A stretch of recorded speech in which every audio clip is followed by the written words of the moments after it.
ना तलवारों की धार से, ना गुलू की बौछार से बंदा डरता है तो सिर्फ परवरदिगार से। यानी चलिए राजकुमार साहब का कुछ बेहतरीन डायलॉग उठाते हैं और आपके बीच उनका कुछ पेशकश करते हैं।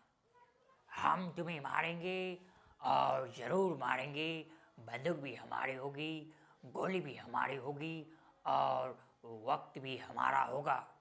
चुनाव सेठ, जिनके घर शीशे के बने होते हैं, वो अक्सर दूसरों के घरों पर पत्थर नहीं फेंका करते। काश कि तुमने हमें आवाज़ दी होती तो हम मौत की नींद से भी उठकर चले आते।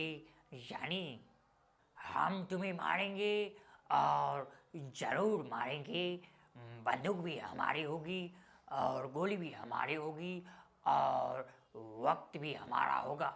आप लोग मेरे वीडियो को लाइक करें, कमेंट करें और चैनल पर नए आए हैं तो चैनल को सब्सक्राइब करके घंटा ज़रूर दबाएं।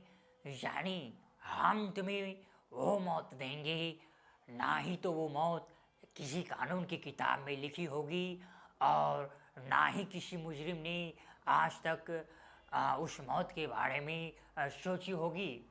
ताता तो दुनिया में बस दो है, एक ऊपर वाला, दूसरे हम कुत्तों से बात नहीं करते, पहले लात फिर बात फिर मुलाकात करते हैं।